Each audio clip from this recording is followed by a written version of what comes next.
Historically, Americans have been called to be the keepers of the flame of liberty, and that liberty depends on innovative thinkers, the free exchange of ideas, and people with a can-do spirit. The flame of freedom speaks, the flame of freedom within each heart, the flame of freedom saith unto all. Elizabeth Clare Prophet, noted author, lecturer, educator, and religious leader, interviews revolutionaries in every field who provide the missing dimension to the news that affects you.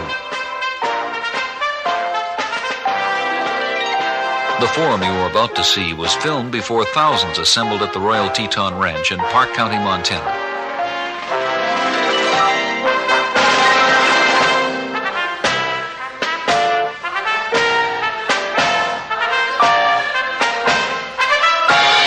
Here, in a secluded valley in the heart of the Northern Rockies, concerned citizens of the world gather each summer to attend an international conference for spiritual freedom.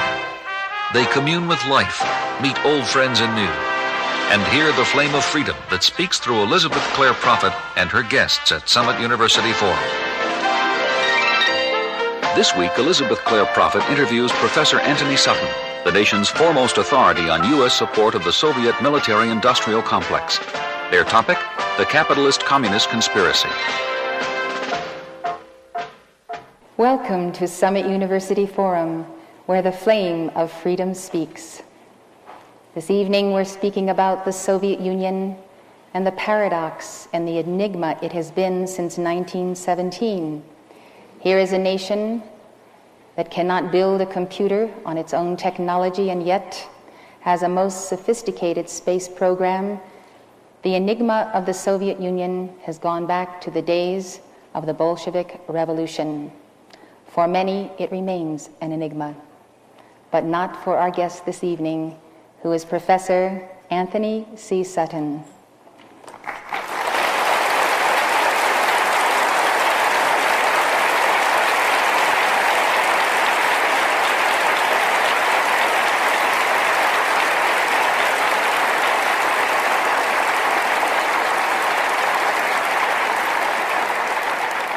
He is the nation's foremost authority on U.S. technical support of the Soviet military-industrial complex.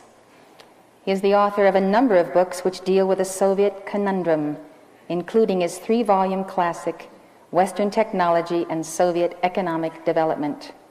Professor Sutton, welcome to Summit University Forum. Thank you very much. I'm very happy to be here again. Before we get into a detailed analysis of just how we built ourselves an enemy, as you put it yourself, I would like to pose the question to you of just a little bit about what the Soviet Union is doing today, and then we'll go and see how it got there. And that is, what is this all about, these 8 failures of our space program? Was it sabotage? What happened to the Challenger? What details do you have on this? Yes.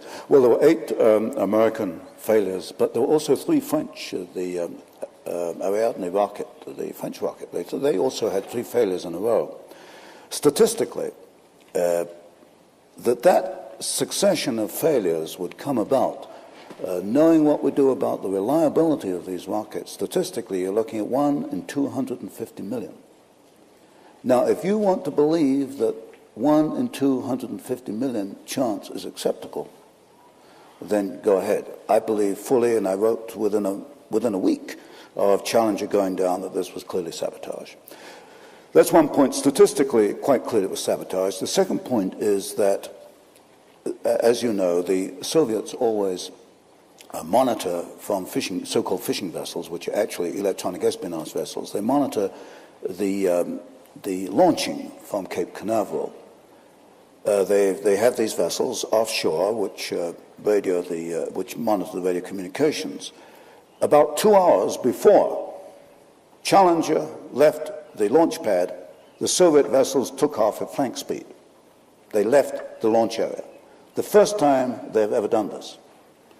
So that's subsidiary evidence that the Soviets knew that Challenger, the launch, was going to be a failure.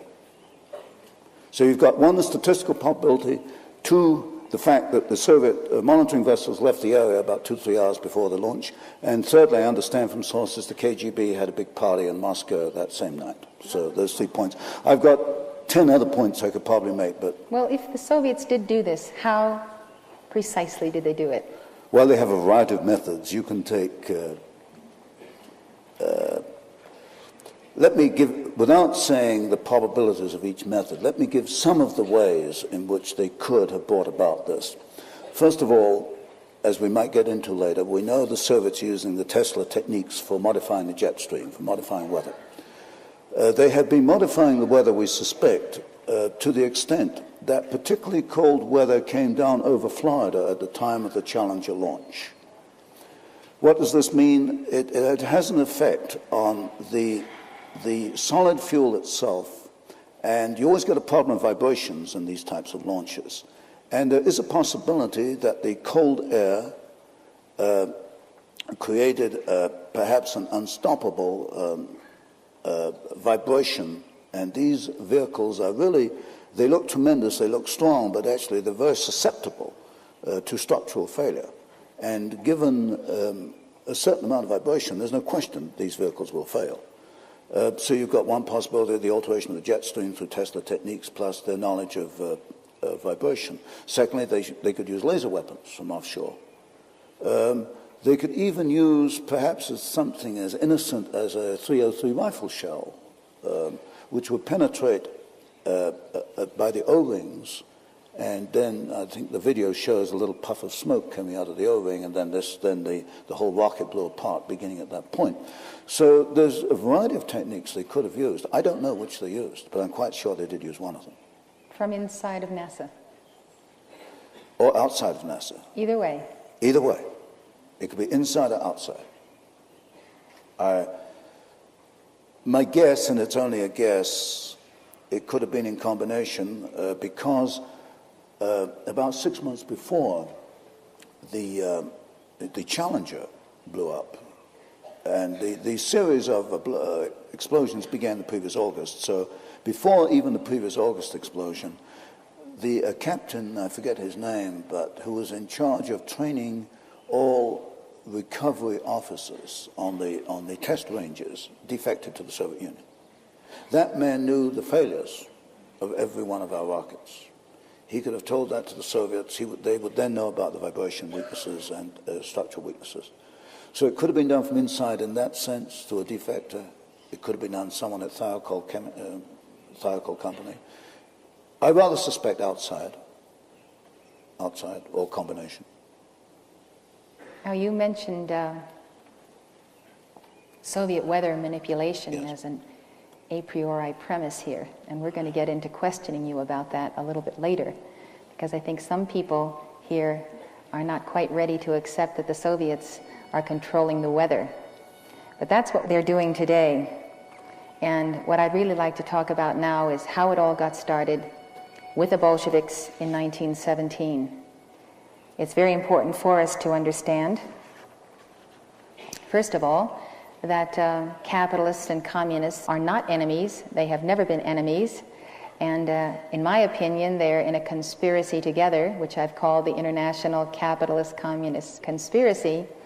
And to that conspiracy theory of mine, you have provided tremendous data and documentation over the years. And you have brought that to the American people. You've told me in other interviews that no one on the left or the right has ever argued with the facts. Oh yes, that's true. And of course I didn't know you when I was writing the books. I accidentally proved you right, without knowing you or that you made the thesis. Yes, definitely. I'm not implying you wrote the books deliberately for me. And of course this left-right thing is nonsense. Left-right is just these are like horse blinkers. You know, you put blinkers on a horse to make it look down the road. That's what left and right means, is to control people's thinking. Some you put in the left packet, some you put in the right packet. But the truth, as you just mentioned, the truth is that the capitalists and the communists are hand in hand, they're allies, they're united. From before 1917, capitalism has built up the communism for one reason or another, which we might want to get into. It is a conspiracy. I think you accepted that before I did. I denied the conspiracy for years until the weight of evidence just made me accept it. Academics are a little slow on these things. We need people I will agree, like you. We need people like what you to said do that. today, I will accept a capitalist, communist, international conspiracy. There is no question about it. Well, my sense of it is that I could never understand the East-West configuration and why our government, year upon year, would make so many decisions contrary to freedom, contrary to the best interests of our people and even of our allies. And I experienced this in a profound period of pain when I was studying in Switzerland in 1956 during the Hungarian uprising. It left an indelible mark upon me to see those refugees coming into Switzerland and the Swiss students holding vigils in the streets on behalf of the Hungarians, and to think that our nation would allow the Hungarian people to be crushed. Yes. It changed my life, Yes. that experience. We allowed them to be crushed, and the Soviets, you will remember, behaved in a typical Soviet way. They promised that they would not intervene, and then they intervened. It was a very complex deception that they Deception practiced. total. upon- You've got the same thing in Afghanistan today, where they, Yes. with our State Department going along with it, where the Soviets are putting out the feelers they want to withdraw, and our State Department is saying, well, this is acceptable. Deception. Glasnost is another deception, if we can come up to date. Once we can agree upon a capitalist communist conspiracy, then we have to study the nature of the power elite and the super rich and the people who have the feeling that they control the planet and that we belong to them and we are used by them to their ends.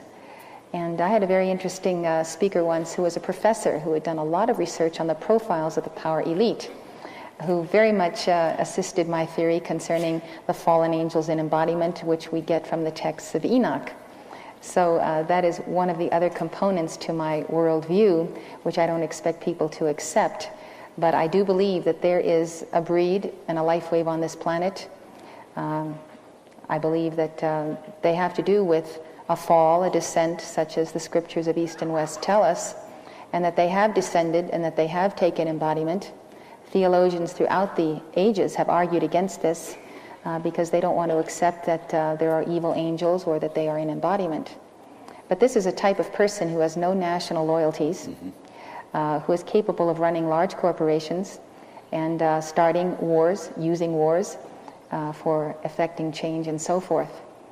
If you look through history, you can identify these figures and you can identify them today.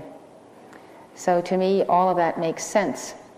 What you have to bring us tonight, which I'm going to very much enjoy hearing you tell us about, is the entire situation beginning in October 1918 with William Lawrence Saunders, chairman of Ingersoll Rand Corporation, deputy chairman, Federal Reserve Bank of New York, who told President Wilson, "I am in sympathy with a Soviet form of government as that best suited for the Russian people." And as you know, the same year, William Boyce Thompson, another director of the Federal Reserve Bank, gave the Bolsheviks $1 million of his own money. So if we look at the actions of the leading capitalists of the time, people with names like Morgan, Rockefeller, we see a pattern of support for the Bolsheviks. Why did Wall Street support the Bolshevik Revolution? Well, you can several possible answers. They also supported Hitler, the very same people.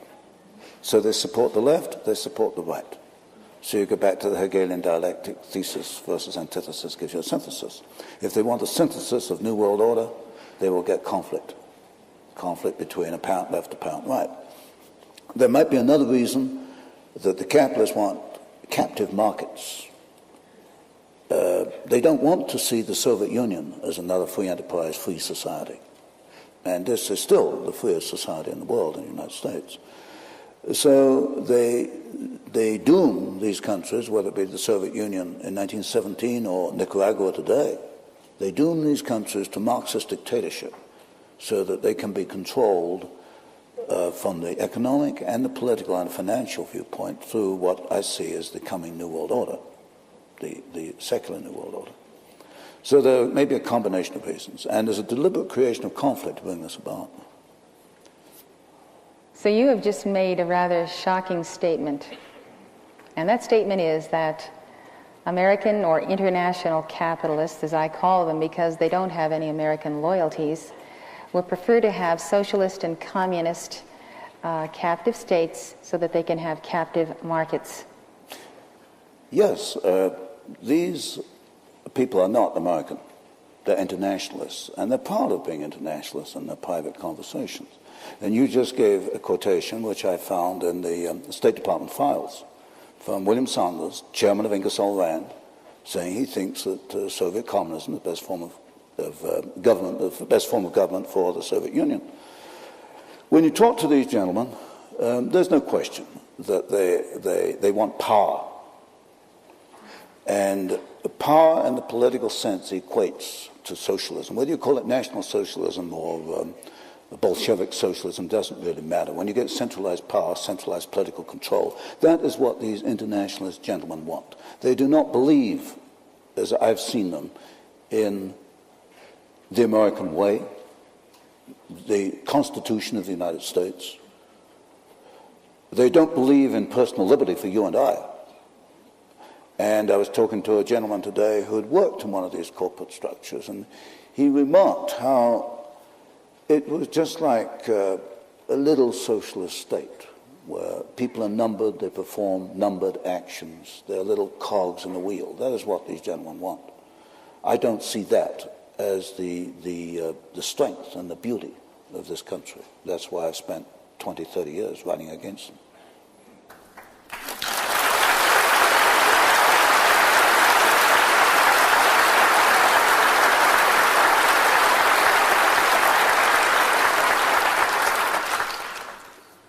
Getting back to the Bolshevik Revolution, one of the ironies of it is that both Lenin and Trotsky were in exile, one in Germany, one in the United States. Tell us about who helped them get where they were going to make sure that revolution was pulled off. Well, let me summarize about 4 chapters into 4 minutes. Trotsky was in New York. He had no income.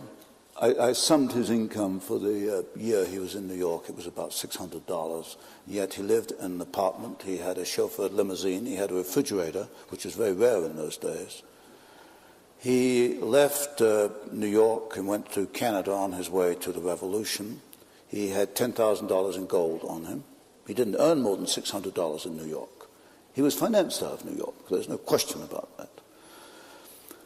The British took him off the ship in Halifax, Canada. I got the Canadian archives. They knew who he was. They knew who Trotsky was. They knew he was going to start a revolution in Russia. Instructions from London came to put Trotsky back on the boat with his party and allow them to go forward. So there is no question that Woodrow Wilson, who issued the passport for Trotsky, and the New York financiers who financed Trotsky, and the British Foreign Office allowed Trotsky to perform his part in the revolution. Now, over in Switzerland, you get Lenin, who was in exile. He went through Germany in the famous sealed train by permission and with the encouragement of the German General Staff. And yet Germany and Britain were supposedly fighting each other. And you get them both moving these 2 key revolutionaries into place inside Russia. And then, of course, the rest is history. They created the revolution. With no more than about 10,000 revolutionaries, they needed assistance from the West, and they got assistance from Germany, from Britain, and from the United States to continue and consolidate the revolution. Just tell us all over again why. Why? Just You tell it won't find again. this in the textbooks. Why is to bring about, I suspect, a plan to control world society in which you and I won't find the freedoms to believe and think and do as we believe. Did these power brokers actually envision at that time a one-world government that would be socialist? Yes. The second statement I made was that they did not want the Soviet Union to develop into another free enterprise society, and that this would offset it. Aiding the revolution would offset this event. That was made as a statement in 1919. You have various books, one by Gillette, the razor blade Gillette, called The City, I think it was, which laid out this corporate socialism for the world to see as early as, 1905, 1910. So around the turn of the century, you begin to see actually written statements by these internationalist businessmen of the kind of socialist empire they wanted to bring about. It's there, but these books, of course, are not included in your courses in political science and history at the regular universities. Well, talk about the Red Cross mission. Red Cross mission to Russia, 1918. About 17, bankers, lawyers, businessmen, Well, yes, it had couple nothing to of do. doctors. There were two doctors, I think. There were two doctors. What was the mission? The mission was financed by William Boyce Thompson, the Chase Manhattan Bank, Federal Reserve System. The Red Cross didn't want to send the mission. The Red Cross said, we don't need a mission to Russia. They already had one in Romania, which was doing a good job. But William Boyce Thompson wanted this mission, and he put the money up. He financed it. And if you look, I printed a list of the people on the mission, and there were mostly bankers and lawyers, Wall Street lawyers, and people in and around the Wall Street establishment. The function or the purpose of this mission was to be in place to assist the Bolshevik Revolution. The Red Cross mission to Russia was a cover vehicle. It enabled these Wall Street elitists, these Wall Street manipulators to be there in place, and then I traced a cable $1 million from the Morgan Company in New York to Petrograd. I forget to which bank, but it came from William Boyce Thompson, and which financed the revolution. And then they put pressure back in the State Department in Washington to actually send arms to the revolution, which went forward in 1918. And then I found in the State Department files an extraordinary telegram in which Trotsky appealed to the State Department to send American Army instructors to train the new Soviet Army. And I think I reprinted that in one of my earlier books. So, briefly, the Red Cross mission was a cover vehicle to enable Wall Street to be there in place to guide and manipulate the ongoing Bolshevik Revolution. And what was the response of the State Department? Oh, yes, they were quite willing to send U.S. Army instructors. Do you know to I what don't know if they extent? went forward. I know the arms, I know the rifles went forward. I didn't trace the response to the telegram, except it was approved within the State Department. And I reprinted the telegram. I never did find a response. That's probably taken out the files. Do you know the figure to which Wall Street supported the Bolsheviks? Well, it was $1 million, Just the William Boyce Thompson figure? that figure. But then you've got the other assistance. For example, the whole Siberian episode. See, in 1918, the Bolsheviks really only controlled Moscow and what was then Petrograd, which is now Leningrad.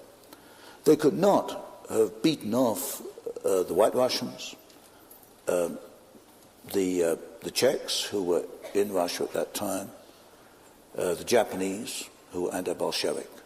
They could not have beaten it off without assistance from the United States and from Britain.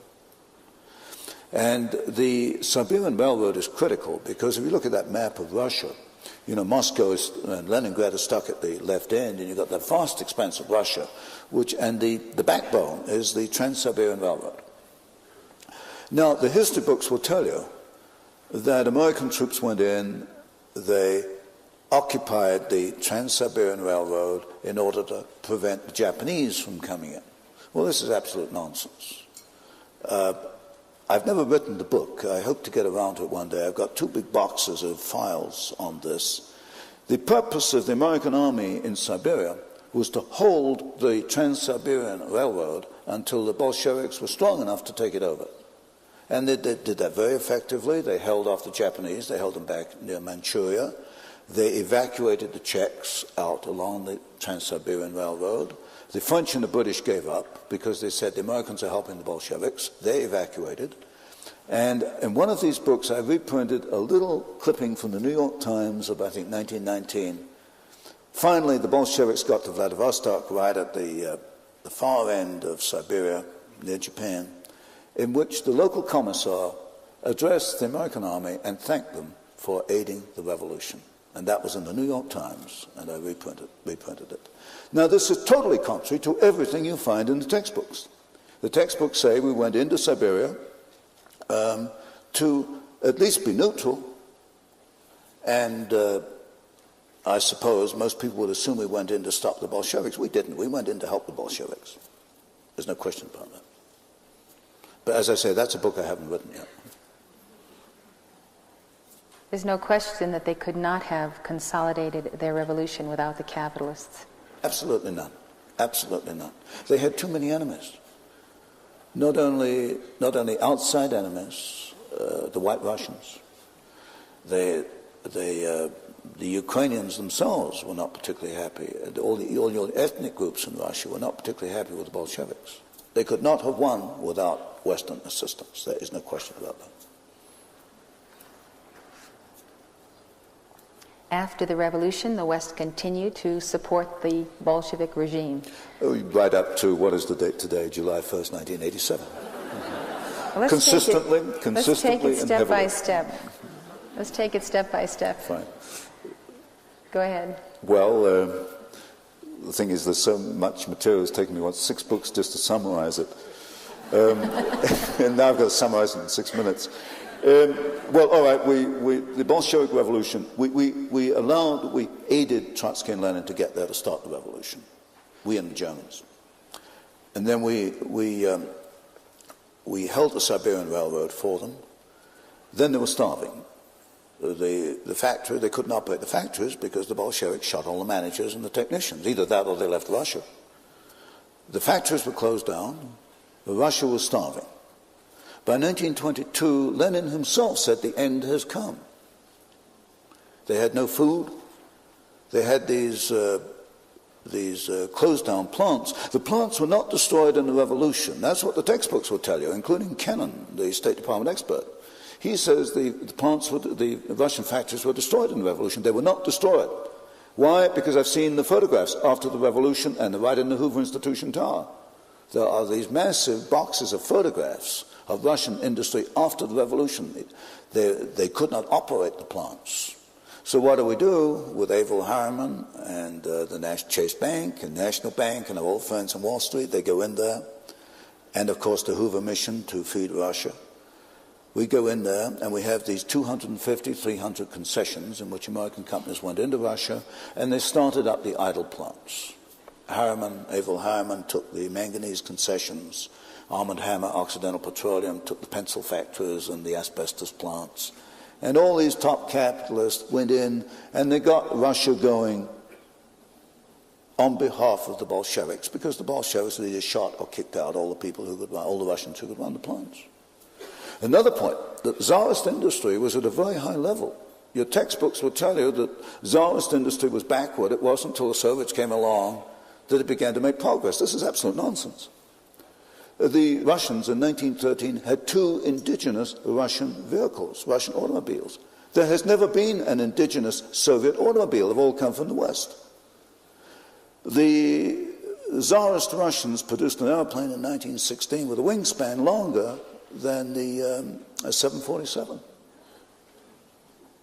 This is not known today. It's just wiped out history. Technologically, the Tsarist Russians were at least on a par with the rest of the world. They only began to decline when the Soviets took over. And then you've got the long history from that point onwards, how we got the first 5-year plan, 1929, 1933. I look at the first 5-year plan, I look at every plant that was built in Russia at that time. Every single plant was built by a Western company. Not one single plant was built by the Soviets. You name any plant, if there are any Russians here from way back, you name any plant in the first 5-year plan, and you know as well as I do who built it. It wasn't the Soviets, it was a Western company. And you run down the list, Caterpillar tractor. There are more Caterpillar tractors in the Soviet Union than there are outside the Soviet Union. Ford Model A, Ford built the Gorky plant. And as soon as the Ford engineers left, they started to turn out military vehicles. You name it, in the first 5-year plan, every single plant was built basically by American companies, but a lot of British, French, and German and Japanese were in there too. Then the second 5-year plan in the 1930s was a duplicate. They tried to copy the first 5-year plan with their own resources. They fell flat on their faces, and they had to come back to the Western companies to for assistance to duplicate the plants put in the first 5-year plan. And for example, I was in Douglas Aircraft Company. They let me into their files, and it was amazing the detailed assistance given by Douglas Aircraft. They bought one DC-3, and then they bought a DC-3 in sub-assembly and all kinds of duplicate spare parts to get the thing going. And then we've got that story, I don't know how much detail you want, which continues right up to today, July 1, 1987. And you mentioned, I think, this morning, the Toshiba and the Toshiba Japanese plant and the Norwegian company, a government-owned plant, which provided the milling machines which enabled now the Soviet submarines to be 10 times quieter than they were before. And that's going to cost us $4 billion so that we can offset what we have given them. And this stupidity has continued stupidity in my sense. From the viewpoint of a Wall Street capitalist, I guess it's smart business. This has continued for 60 years. And this supposedly by our allies, but this is not the people of Japan and Norway. No. This is, again, the internationalists. It's the internationalists. Toshiba, represented on the Trilateral Commission, founded by David Rockefeller in 1973. It's your top corporate elitists, your top corporate establishment attorneys, the top politicians. Senator Mansfield once said, you don't get along unless you go along. If you don't go along, you're like me, you're sitting here in Montana in the rain talking. We're not quite happy about it.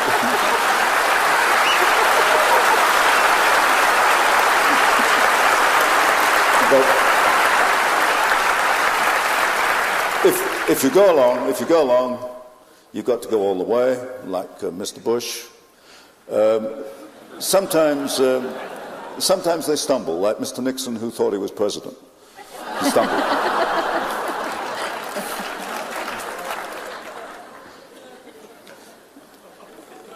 Where did I think I went off track here somewhere.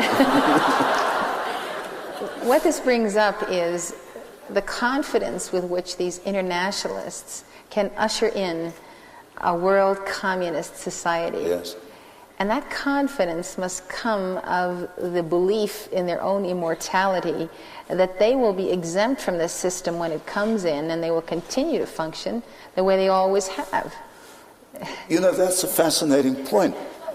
You know, I've gone through so many revolutions. At first I thought they didn't know. I was very quickly pointed out they did know, and for me to keep my mouth shut. And maybe we'll get into that later. I quickly found out they do know what they're doing.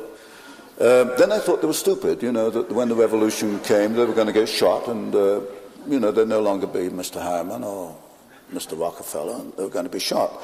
They seem to be impervious to that way of thinking. They don't seem to be worried. I'm more concerned about their skin than they are. But that didn't make sense. So then I'm left with perhaps they had control mechanisms. Well, perhaps they were going to use technology and debt as control mechanisms. But if they're doing that, they're not being very successful, because it seems to me the Soviets are getting a little out of hand with their global imperialism. And I think the establishment has had to rethink its position on using technology and debt as control mechanisms. But you still come back to the point, why are they continuing to do it? And frankly, I can't answer that. What I do know is that if you face them down and tell them that they're committing suicide, they become very angry. And there's a classic case I had in England before I quit the establishment. This was back in '71. I was at one of these establishment conferences in England. You got the representatives of the various bankers and the large corporations, and there's a gentleman there from Dunlop Holdings, Dunlop, the famous tire company.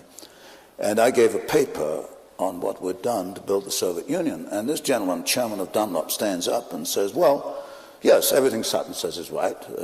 There's no question. He says, I know he's right because we've been there and we've done the things he says we have done. But even if it is my own suicide, I'm going to continue to do it. Now that man said that, and I heard him right. So that's another enigma. Apparently some of these men are willing to go ahead even if it is their own suicide. Who is going to say why? Who is going to ask them why? Some of them get very furious when you ask them. They become even threatening. I have a copy of a letter I'm going to reprint in a later book, where a lady wrote to this gentleman. The chairman of the board of Mack Trucks, the big Mack vehicles, is now out of business. The chairman of the board, I think it's Zenon, his name was, wrote back to this lady and said he will punch her in the nose if he ever meets her personally. They get quite upset when you point this out to them. But it does not explain the why. Frankly, I don't really know the why. Maybe they know they're going down for the count and they want to just enjoy it all the way. Very short-sighted. They're a strange breed of cat. I frankly, I'll say one thing, whether they're internationalists, whether they're Japanese, British, or American, or German, they all think the same way. They're internationalists. That's about all I can say about them. Well, what does Stalin have to say about how we built his nation for him? Well, Stalin, in 1944, told Averell Harriman, who was then U.S. ambassador to Russia, that, he told the truth, for once. He said that 2/3 of Russian plants have been built by, I think he said, American or Western technical assistants. And the other third, he omitted to say the other third were copies of the 2/3. But basically, Stalin was telling the truth. But Averell Harriman reported this back to the State Department, but it didn't seem to worry him very much. He was still in the forefront of transfers long after World War II. What is the level of admission of all of this leadership from the Bolshevik Revolution to the present, their admission that communism does not work and socialism does not even work? Within the Soviet Union or outside? Either place. Within the Soviet Union, every so often you get what's happening today, the admission. Gorbachev is admitting it doesn't. Everybody knows it doesn't work. Everybody knows it. The Russians know it. I know it. Maybe your liberal media. The Washington Post is a little behind with its investigative journalism. But a socialist system does not work. It just plain doesn't work. Every so often they go through the rituals. Stalin went through it. Lenin first faced it in 1922.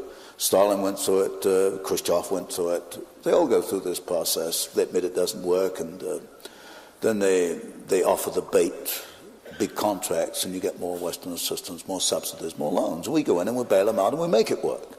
Socialism will not work unless there's a free enterprise system on the outside which enables it to work. And you get the same in Nazi Germany, National Socialism.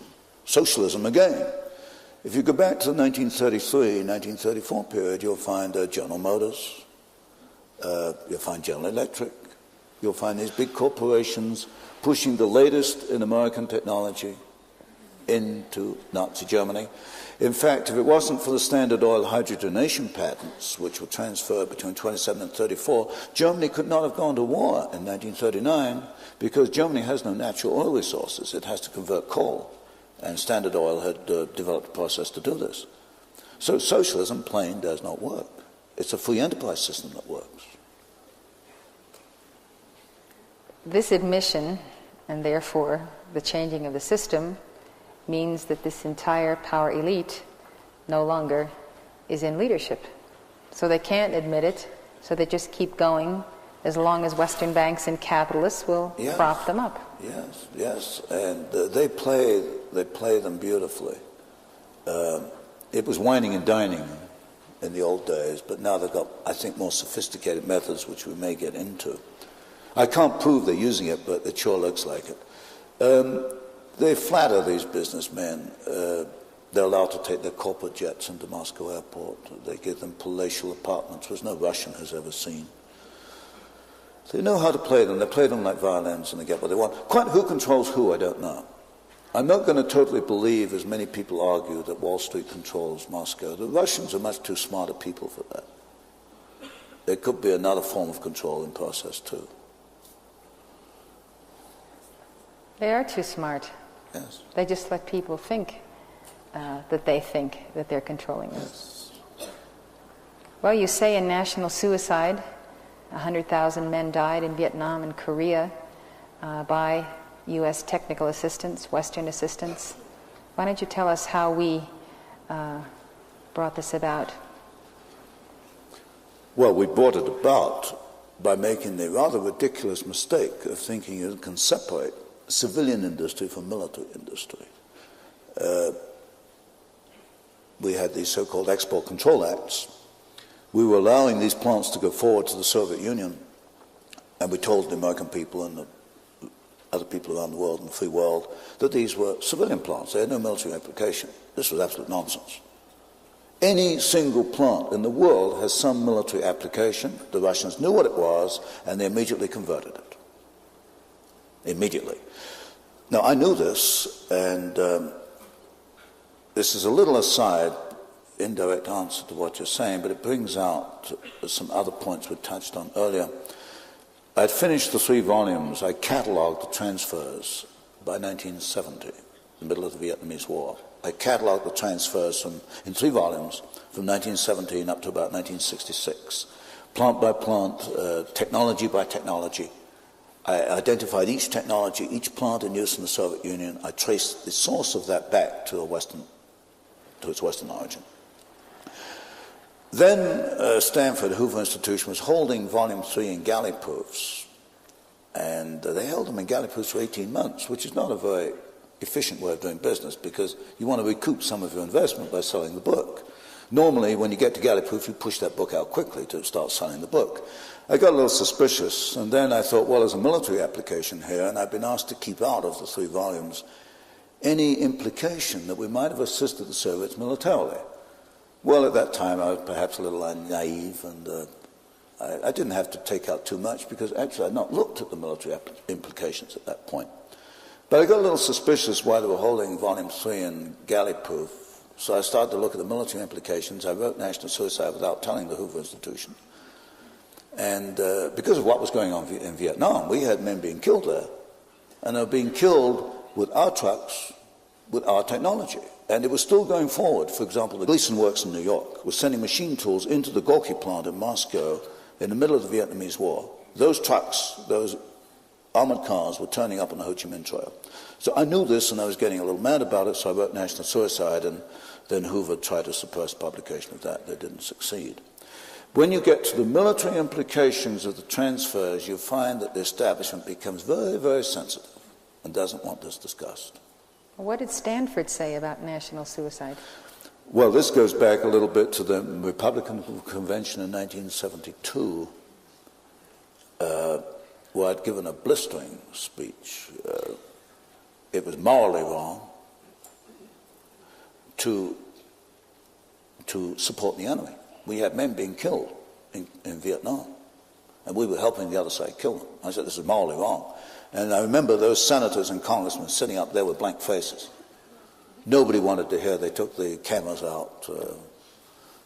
All the copies of the speech went out of the press room. That was a complete censorship job, and that alerted me to what was going on. So I got. How did you get to speak to the Republican convention in the first place? Well, that was innocence on their part. I guess I must look rather mild and reserved to many people. That was a mistake they made. That was a tactical error on their part to get me there. They never repeated it. So then I could see the way the winds were blowing, and I wrote National Suicide. I didn't tell Hoover Institution I was writing it. They tried to suppress it. The publisher wouldn't back off. I wouldn't back off. I had a contract, so they couldn't fire me. Not right then. They did later. But I guess I just like swimming. I'm not like a salmon, I guess. I want to swim uphill all the time against the current. But the establishment is very hostile to any, was up to very recently, any discussion of the military implication of technological transfers. But what you said this morning marks a change in the attitude, because the New York Times had a long article on that Toshiba case, and this was the military implications of technological transfers, which it would not have done 10 or 15 years ago. So very gradually, I think you may be seeing a sign of change in the establishment, but it has not gone far enough by any means. Do you want to tell us about Stanford? Well, Stanford was very pleasant. I was paid to write books, do nothing else. And when I came back from Miami Beach and I made this blistering speech, I thought, well, at least I've done something beneficial. Instead, the director asked to see me and said, Tony, if you make one more speech like that, you won't survive. So I was a little bewildered. I said, well, what have I done? I've just told them the truth. I said, well, Tony, you don't say things like that. Then when National Suicide came out, I was smart enough, I learned a little bit. I didn't tell them I was bringing the book out. It was a trade book. And again, I got hauled up into the director's office. And first they argued it was plagiarism. I copied my 3 volumes.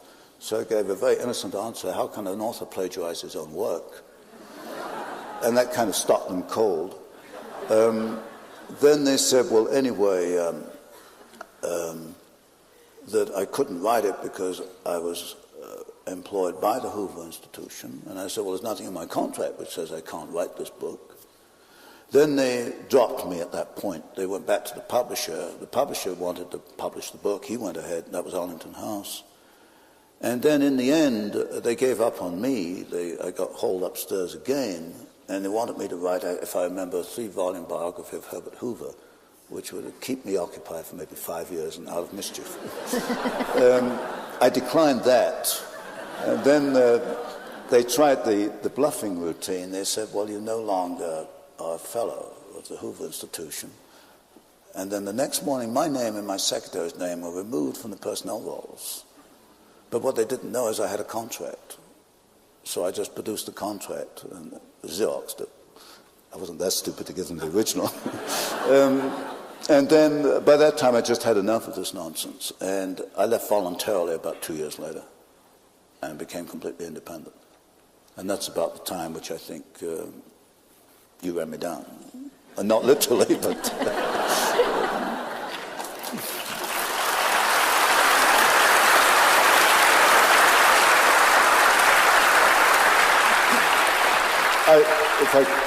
If I could summarize, I think I'm a little stubborn in the search for the truth.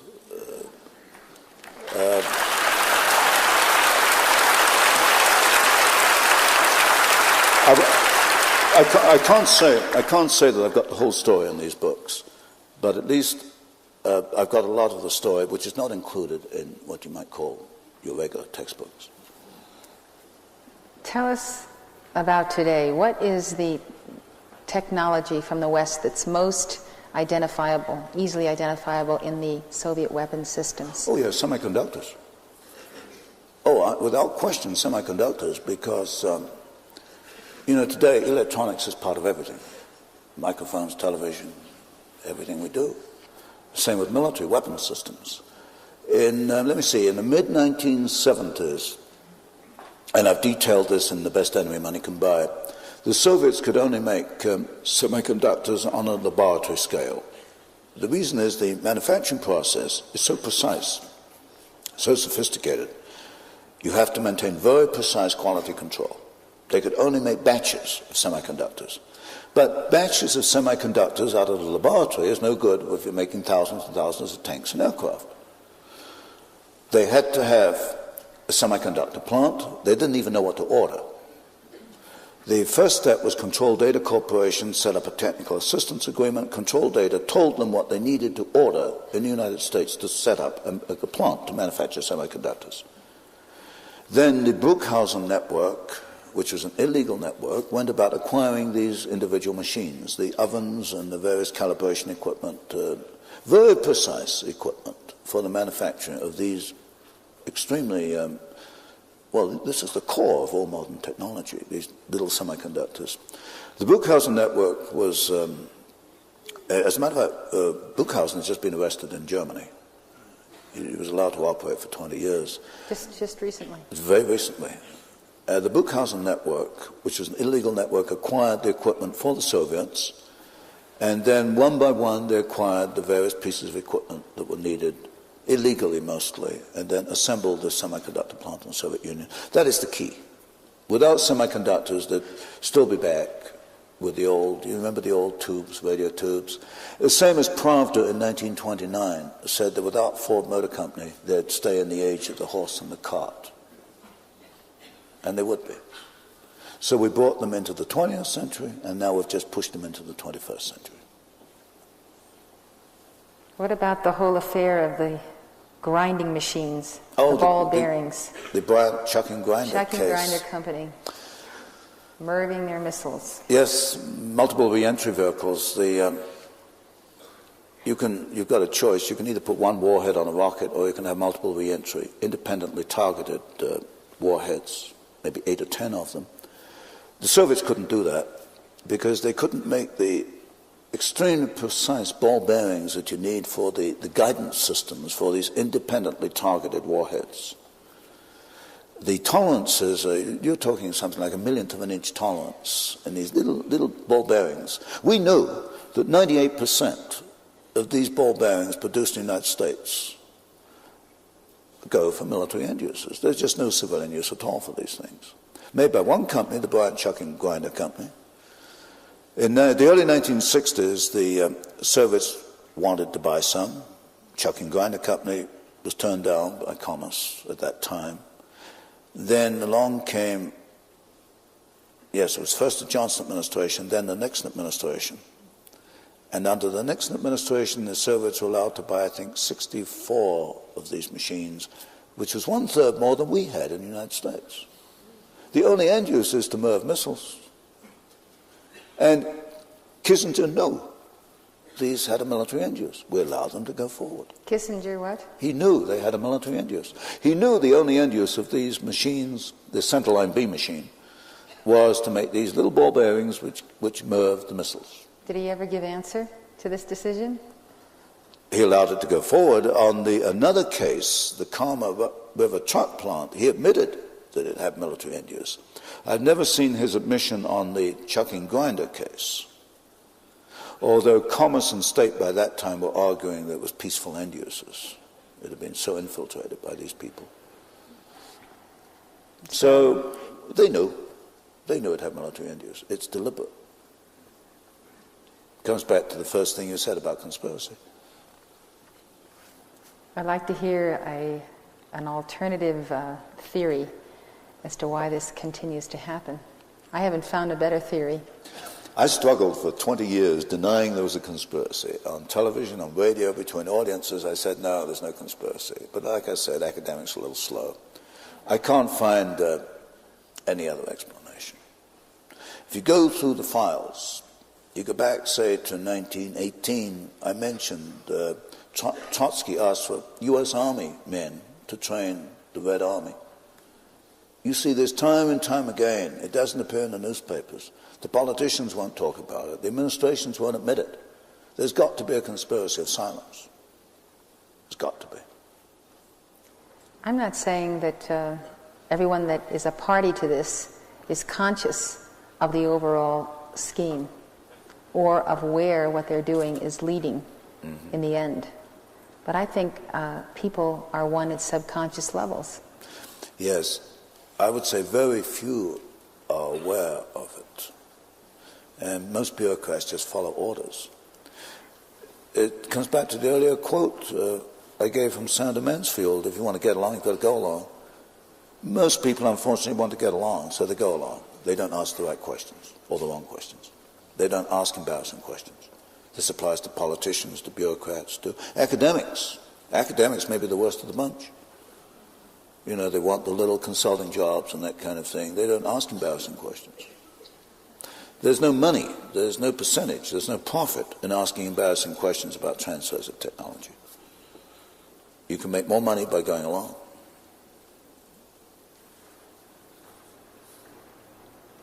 It's a sad commentary, but I have to be honest about it. I'd like to talk about the Soviet invasion of Afghanistan, the capture of the city of Kabul, and the tanks that made the 647-mile journey from the Soviet border over that rough terrain and how quickly they moved. Where'd they come from?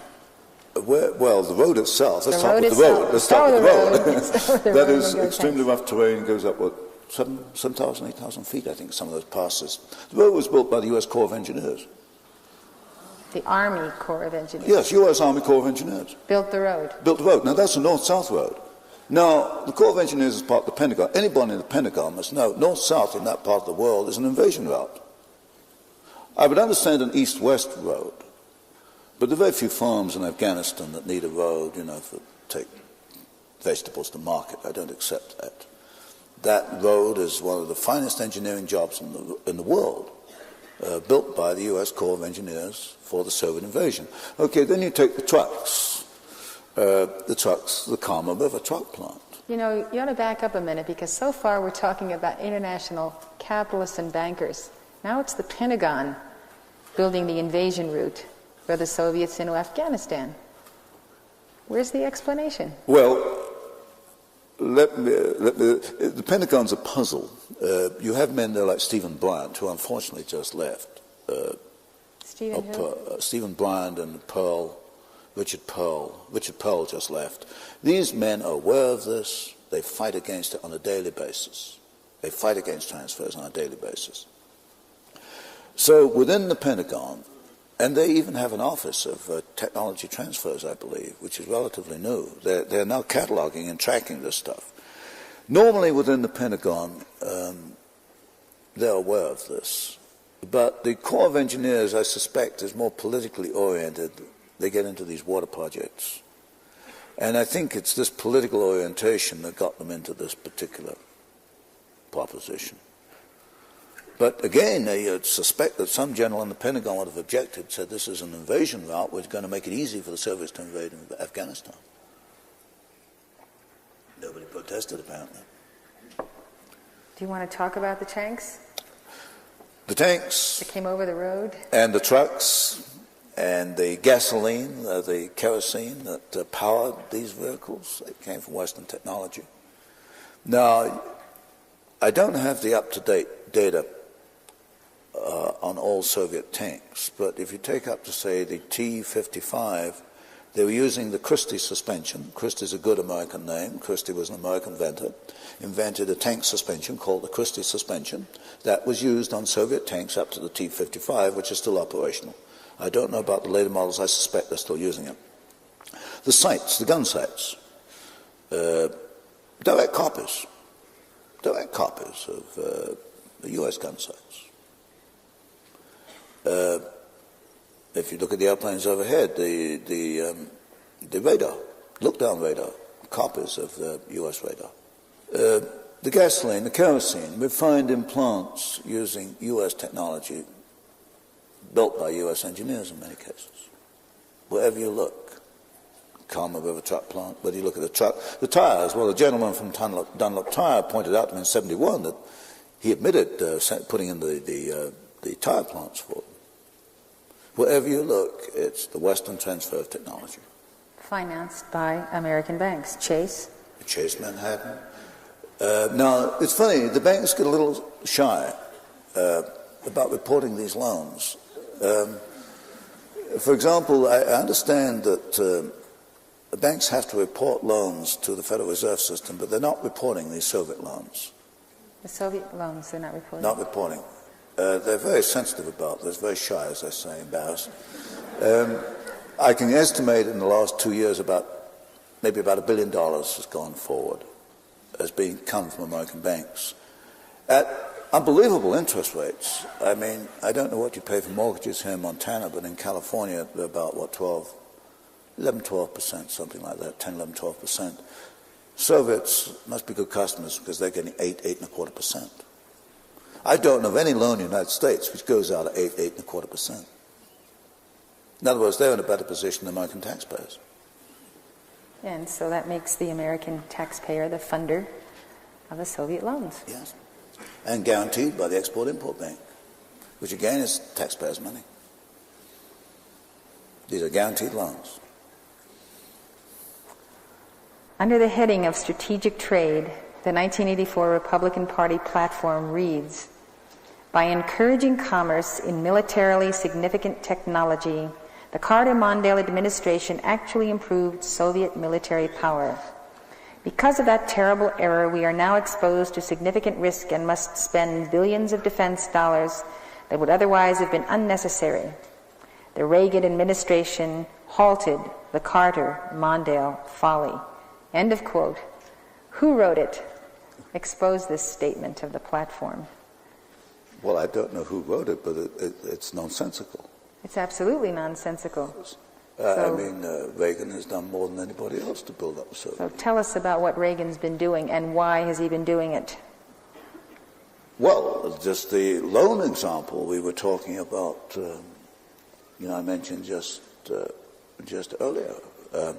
You've got this operation called USTEC. Here we've got a completely new area to open up. USTEC, United States Trade and Economic Commission, founded in 1972 by George Shultz, who was then Secretary of the Treasury. Carter let it fall into default. In the Reagan administration, Shultz was brought back Secretary of State in 1983. He revives USTEC. USTEC in New York and in Moscow, beautiful offices. 8 full-time Russian engineers in New York sorting over U.S. technology with the aid of American corporations to decide what they want to transfer back. One of the first things that Mr. Shultz did was to have the FBI remove the agent, because the FBI, being interested in security, infiltrated one of their agents into the New York office of USTEC. Shultz told the FBI to take the man out, and so it's been an unmonitored situation since 1972. The FBI has not been monitoring it because Shultz, same situation with the Moscow embassy, where Shultz, I think, made the statement, if I can paraphrase him, that it's a provocation to conduct counterintelligence operations. In other words, to defend yourself against Soviet manipulation, against Soviet bugging is provocation, this kind of stupidity. So the Reagan administration, through the vehicle of USTEC, the U.S. Soviet Union Trade and Economic Commission, has actually increased the flow of technology to the Soviet Union. We have right now 35 technical assistance agreements between U.S. corporations and the Soviet Union in computers, all the way from computers to obviously in truck building, in many agricultural areas, you name it. We're doing it today. We're back where we were in the 1930s because Soviet industry has got to be brought up to higher technical levels. They cannot do it without Western assistance, and this is still primarily the United States. So I see no difference between Herbert Hoover and Reagan. And here you get these so-called conservative presidents have been actually the most active in allowing these transfers or establishing the vehicles for these transfers to go forward. It was Herbert Hoover that allowed the first 5-year plan to go forward. It's Ronald Reagan that allowed USTEC to act as the vehicle for coming transfers. In your book, The Best Enemy Money Can Buy, you say that the Reagan administration has a list of 150 Soviet weapons systems using American technology. What are some of the most important of these? I mentioned look-down radar. It's a terrain radar, so you can follow the terrain more easily without crashing into the ground. You mentioned this morning milling machines for these gigantic propellers. The Soviets have titanium-bodied submarines, which we don't have. Much of the technology for fabrication of this titanium came from the United States. I'm just jumping around different examples. The Soyuz docking system, where these two satellites come together in space and dock. The docking mechanism, the locking mechanism, is American. Is what? Is U.S. U.S. It's a U.S. docking system. Now, they could explain that on the basis of ever the United States and Russia link up in space, they have to have a common docking mechanism, I presume, which is a little weak argument given the whole history of these transfers. Let me see. Basically, anything to do with advanced engines, developments in internal combustion engines, anything to do with electronics, fundamentally, has come from the West. Computer and semiconductor. Yes. But we're beginning to see a pattern which I've not seen before. And that is that the Russians are very capable people, very intelligent. They don't think the same way we do. They're saddled with this ridiculous system which we keep in operation. From the military viewpoint, I think the Russians are now beginning to use their ingenuity to take our technology and use it against us in weapons systems which are beyond the imagination of our own planners. And this, you get to the suicide phase, how we assist the Soviets. They will take this technology, can restructure it into different forms, into different weapon systems, which we either don't have the imagination to conceive, or that for political or corporate reasons we don't want to bring into production. That is clearly where it's going right now. I think so. You know, Japan took wartime technologies, developed them for consumer products, and beat us out of the industries, whether it's automobile, Sony. Yes. A good example is Nazi Germany in World War II. Now, Germany is a relatively small country with no natural oil, very few natural resources. We've given them we transferred the technology in the early 30s.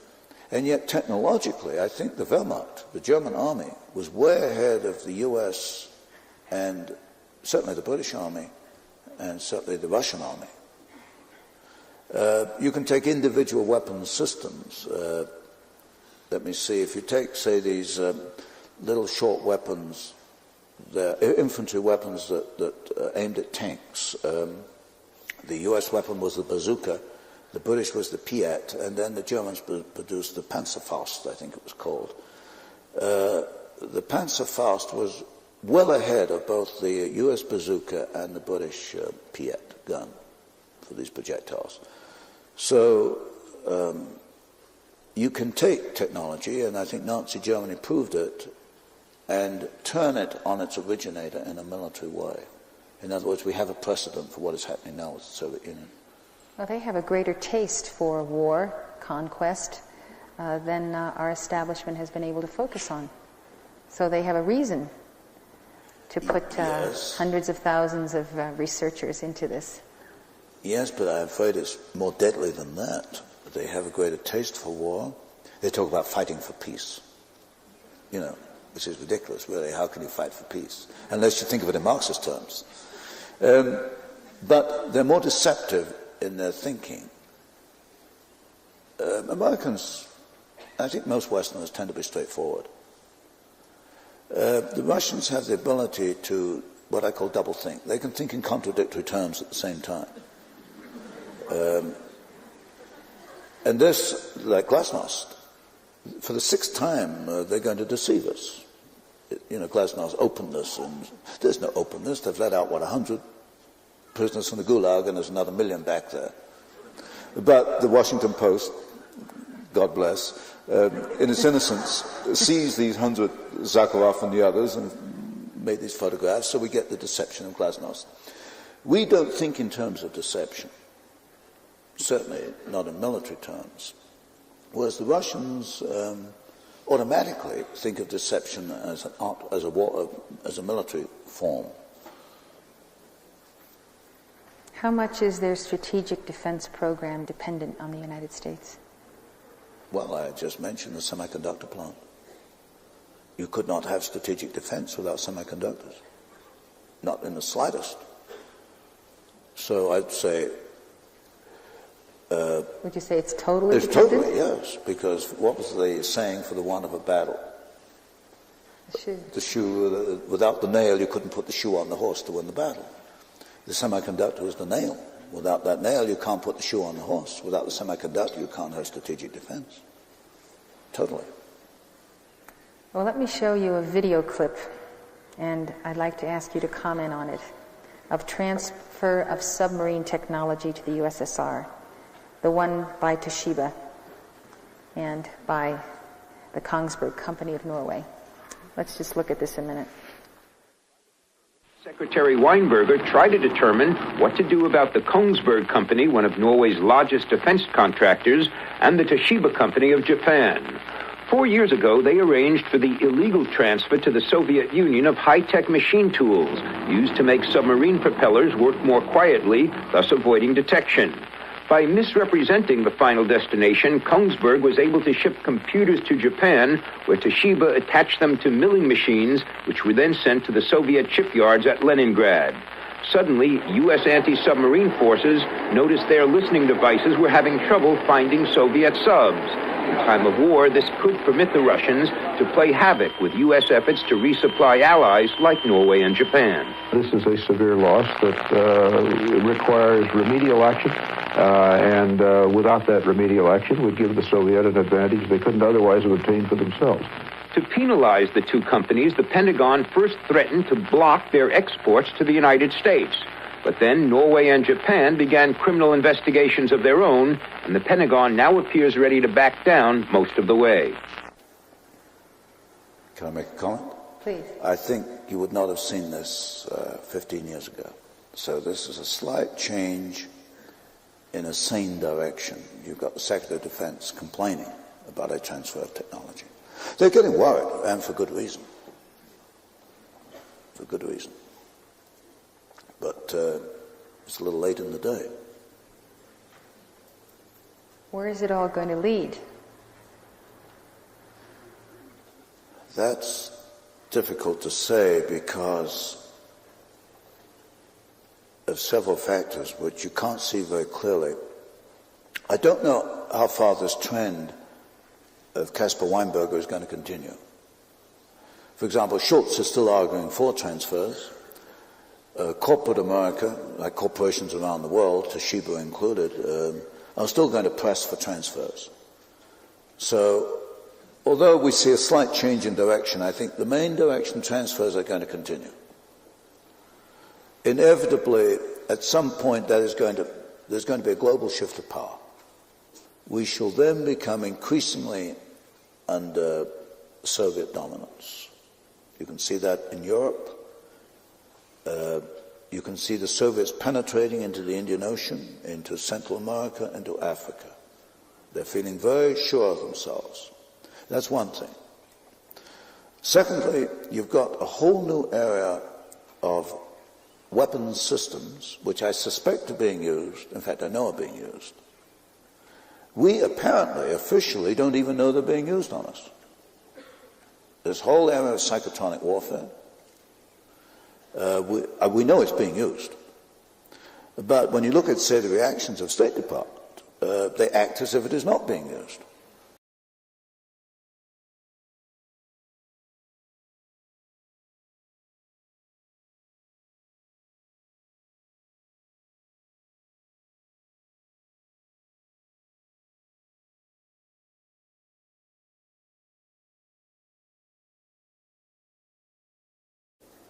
So, when I say that that was a hopeful sign that you just saw, Weinberger commenting on Toshiba, that is so small compared with what is needed that it's not going to turn the tide. What do I see ahead? I see a showdown coming with the West and the Soviet Union, maybe around the year 2000, 2010. What kind of a showdown? Bluff. They'll be preceded by psychotronic warfare. They will behavioral modification of our leaders. Soviet Union actually is a very weak country. I mean, we could, I suppose, if we wanted to, neutralize it. I could see a gigantic bluff in which the U.S. is told to surrender, or it'll be atom bombed. And I think with behavioral modification, that they could well twist a surrender out of a compliant administration in Washington. After all, you've got, who was it, Hart, I've forgotten his first name. Gary Hart. Gary Hart. Yeah, I think we owe the lady a thank you.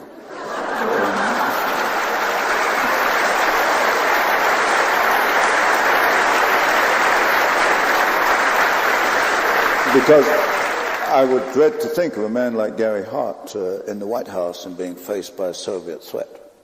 The man would collapse like that. Politicians are weak by nature. They're compromisers. And the Soviets know that. And you get a combination of the political makeup plus psychotronic warfare. I can see a bluff being pulled off in 10, 20 years. As far as the order is concerned, many people here have read everything you've written about the order, and as a result of that have an even better understanding of how the power elite has worked to produce crisis for change, etc. You want to tell us a little about your research at Yale? The order, that came about in a very interesting way. As I freely admitted guilt, I said there was no conspiracy for 20 years. I must have said it before millions of people. And then one day, and this is exactly how it happened, I got a package in the mail anonymously. And I opened it, and it was a membership list of the Skull and Bones, which is a totally secret organization, Skull and Bones at Yale University. And I kind of looked through it, and I thought, well, you know, I can't do much with this. And I put it on one side, and I regret to say it sat in a storage box for 2 years. And then one day, out of curiosity, I pulled it out, and I ran my eye down the names of the members, those who had been members of Skull and Bones. And then it began to hit me. This was the establishment. I was getting names like Harriman, Stimson, Bundy, Bush, Aldrich, all the top names in the establishment. Not all of them, but enough to make me extremely curious. So I looked a little more at the package that was sent to me, and this is roughly what I found, that Skull and Bones was founded in 1833 at Yale University, only at Yale University. It's a chapter of a German secret society, which is not identified. There were some photographs of the members, and particularly they divided into clubs. Each year, 15 Yale men in their senior year, this is an all-male organization, in their senior year, 15 men are selected by the previous club. So it is a self-perpetuating organization. They seem to be selected on the basis of athletic ability, but particularly their willingness to go along to make a team effort to play the game. Because in the package I got were some notes on who might be selected for the following year, and these little handwritten notes gave the attributes of various people, and I was able to infer what they were looking for. So you've got this secret society, which 1833, a new club each year, and each club has a designation like D182, D183. I had the complete membership list. They were even kind enough to enclose the various invitations to the meetings they hold secretly each Thursday evening, apparently, with the Skull and Bones prominently displayed on the announcement form. And I was able, they also gave me lists going back to 1833, and I was able to find they're using the same Skull and Bones in the mid-1800s as they are today, the same imprint. Then later I got an update. So actually what I have is a membership list from 1833 up to today, all members of Skull and Bones. Completely secret society. It is so secret that if you're a member of Skull and Bones, you may not remain in the room while it is under discussion. You have to walk out. This was tested for me by a newspaper reporter who cornered George McBundy. The Bundy family is prominent in the order. He cornered Bundy at a meeting down in Irvine, California, and started to discuss Skull and Bones, and of course Bundy walked away. They tested it on William Buckley, who's also a member. William Buckley called me a name which I won't repeat here, apparently for doing what comes naturally to me. This has been tested, and they will not discuss Skull and Bones in front of other people who are not members. It is totally a secret society. And then I found out that Yale had two other secret societies, Skull and Key and Wolf's Head. They're kind of weak sisters of Skull and Bones. I've also got their membership lists. I also got some internal letters between members, and between themselves they talk about our order. It's almost like the mafia, our thing, Cosa Nostra, our thing. I took some key names, names like Stimson and Bundy and Bush, and I traced the political actions of these people. And by tracing the political actions through even establishment history, you could identify certain clear concepts. One is that they have backed both sides of a number of wars. They backed Nazi Germany. They backed Soviet Russia. We talked earlier this evening about the build-up of the Soviet Union. Okay, the attorney who submitted a memorandum to Woodrow Wilson recommending the recognition of the Soviet Union and assistance to the Bolshevik Russia was none other than William Thatcher. Thatcher is a member of the Order, Skull and Bones. You don't find their members in large numbers. What you find, all key organizations have a key member in place. Whether it be the Council on Foreign Relations, Trilateral Commission, the Atlantic Association. What about the National Security Council? Oh, yes. Can you name the person? I can name CIA. Van Dyne was in CIA. William Buckley. Another interesting thing, I can't remember offhand to answer your question. I answered it with CIA. Know that we're talking about left and right. And I find that William Buckley, conservative in quotes, is a member.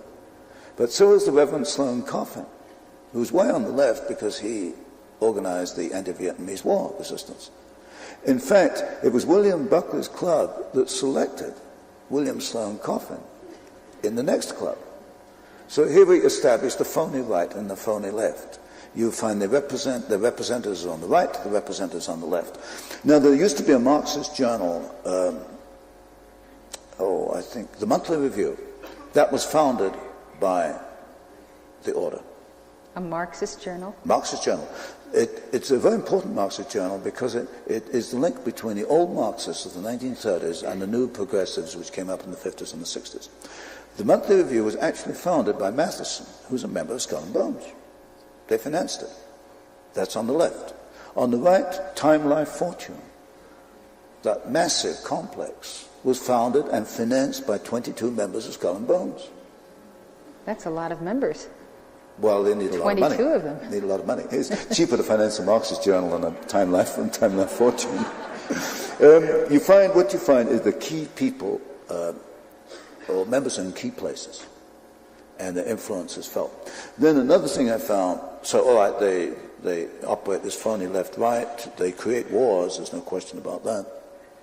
I find continuity. A good example is the Bundy family. William Bundy, if I can recall, was Secretary of War under Roosevelt in World War II.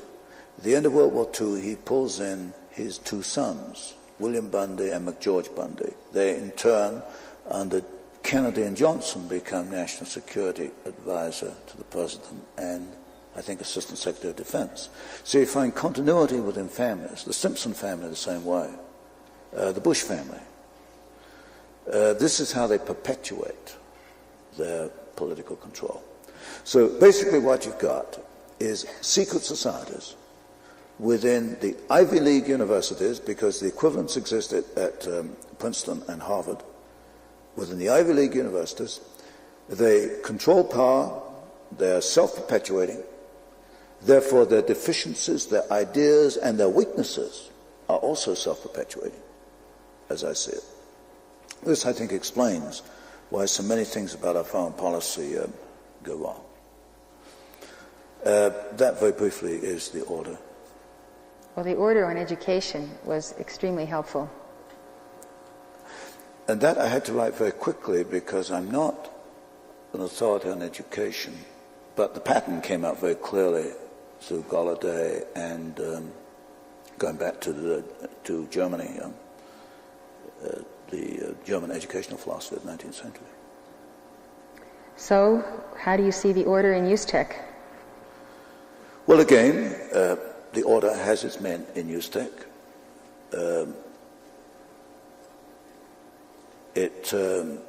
They're in place. Averell Harriman, for example, was a member of Skull and Bones. Brown Brothers Harriman, I think out of 16 partners in Brown Brothers Harriman, 10 are members of Skull and Bones. Brown Brothers Harriman is a very important member of USTEC. It's the driving force behind it. That's the investment bankers in New York. So yeah, you'll find a lot of people in USTEC are not members of Ivy League universities. But the basic drive behind it comes from these old-line elitist establishment people. There's that bridge. You have a little more difficulty with the Trilateral Commission because that was founded by David Rockefeller, and traditionally the Rockefellers have gone to Harvard, not Yale. So we'll have to put that on hold till I get out the Porcelain Club, which is the Harvard secret society, and then the Rockefellers turn up on the membership list there. But I haven't done the analysis yet. Have you turned up anything comparable in the Soviet system? No. The Communist Party would be the closest. They have nothing comparable in their educational system. If you want to get ahead, of course, the way to do it is join the Communist Party and work your way up through the ranks and become a Gorbachev or Andropov. That's still the way to do it in the Soviet Union. You have mentioned and pointed out some very key decisions that have been made under the influence of the order that have severely affected, on a long-term basis, our foreign policy. Oh, yes. Such as infamy at Pearl Harbor. Yes. Do you want to give a few statements about each of these? There's about 7 of them. Well, of course, Pearl Harbor was a disgrace because the United States had broken the Japanese code. Roosevelt knew. Stimson was the member of the order. He was the one? Yeah, Stimson was the key man. What did he do? Well, in conjunction with Roosevelt, they allowed the Japanese to go ahead and attack Pearl Harbor without any kind of defense. They knew the Japanese were going to attack Pearl Harbor. They knew when, they knew where, they knew the planes were on the way because we'd broken the code. They allowed the attack to go forward to bring the United States into war. And Stimson is the key man. Stimson you'll find on my membership list. Another one is the Manhattan Project, which was the super-secret project to develop the atomic bomb. There were 2 members of the order were key in that thing, in getting that going and watching it over step by step. The whole development of the atom bomb. The target selection in Germany and Japan was under the control of members of the order. CIA you find people all the time in intelligence. I mentioned Van Klein, but William Sloane Coffin had been in CIA before he became an anti-Vietnamese rebel. So throughout history, you can pick out these names. That's why I've got to do the analysis for Harvard and Princeton, because I think no one else will be able to recognize the implication of particular names. So we have a lot of missing names and missing families, don't we? I've only identified about 25% of the establishment. Well, who was the member of the order influencing the Korean War? That would be Stimson. Well, Stimson. Then you get Bundy. Well, what was the fatal move they made? What did the order want to achieve in the Korean War? It seemed to me to be the first to no-win wars, leading up to total surrender. That's the way I would read it now. Did the order have anything to do with recalling MacArthur? I've not looked at that. That would be interesting to look at because the Forrestal family, I'm not sure who was instrumental in MacArthur's recall, but I seem vaguely to remember that I've not looked at that connection, but it's one that's well worth looking at. There seemed to be no logic to not pushing ahead and freeing the entire nation. No, it was a no-win war, just like Vietnam. It was absolute no-win war. And today we're reaping the results, but it's planned results, planned by the order. The NSC 68, the basis for no-win wars. NSC 68 by Kennan. Kennan is Kennan is Princeton, he's not Yale. But he's in this establishment elitist group. NSC 68 was a very interesting document, National Security Council, in which basically the theme, written I think in 1948, in around that period, there were several supplements to it, but the document was top secret for many years, and what it briefly argued is we shouldn't do anything to upset the Soviet Union. We should just be nice to them, be friends with them, give them what they want, and for heaven's sake, don't upset them. And that was the theme running through NSC 68, and that was the basis for U.S. policy, I guess, until, well, perhaps even today. Because I notice we're not willing to stand firm on many issues. Well, it appears that we stand firm and then we back off, like Carter, when the Soviets invaded Afghanistan, Carter cut off the Uztec operation, but then we revived it 5 years later. So it's one step backwards, two steps forward. And the long-term goal is control. Control. Very paranoid are these people about being in control. That's the whole outcome of this study. Yeah, now this is something I don't understand. This desperate search for power. And I'm not a very good person to understand this, because if there's one thing I do not want in this world, is power. I have enough trouble running my own life without running anybody else's life. But these people seem to have this desperate need. It's almost a psychotic hunger to control other people, manipulate other people. And this I don't understand, but it's more than money, it's more than greed. It's the psychotic search for power. That's right. Behind it. And it seemed to me because they have no inner power, no inner resource. And so they get their power by controlling people, and the people really have the power, and they know who has the power, and if they don't control them, they'll cease to be in operation. They just won't be who they are anymore. So they are empty people inside. They're totally empty. They have nothing inside, and that's why they're desperate. And we don't have that need. We don't sense the need for power, because we feel the power of God, and it's sufficient to us. I hadn't thought of that. I told you I was a little slow.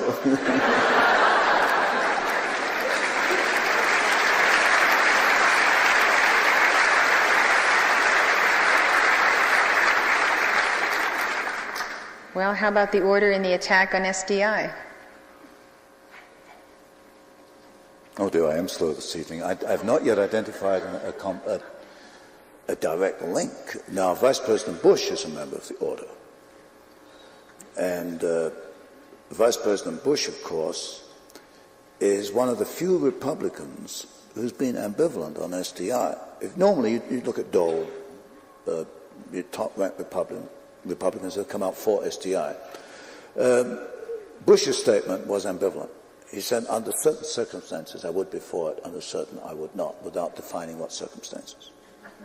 So the only member of the order who's had anything to do with SDI has been ambivalent.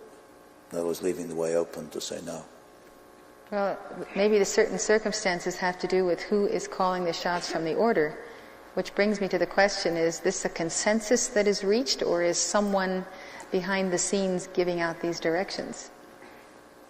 I think the center, while Averell Harriman was alive, was in Brown Brothers Harriman, the investment bankers. 16 partners, 11 or 12 were partners of these partners or members of Skull and Bones.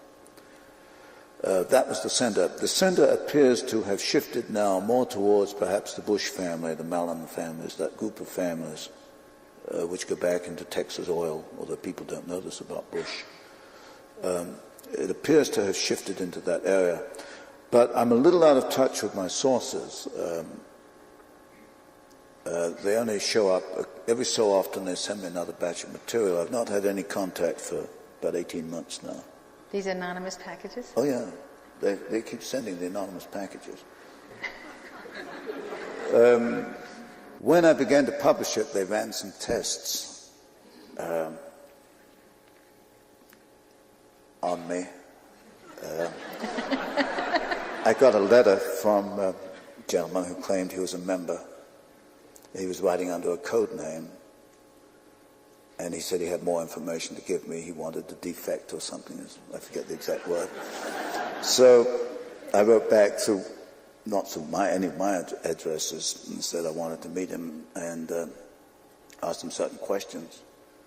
And he said that I would be hearing from 2 other members, and indeed I did hear from 2 other members, but they made a mistake. They gave me false names, but they didn't give me false addresses. So I had one of my assistants go through the membership list and look for these 3 addresses. And she came up with the 3 like that. So I got their correct names. So I wrote back and I said, well, if you were on the level, you wouldn't be giving me a false name. And that just cut the communication like that.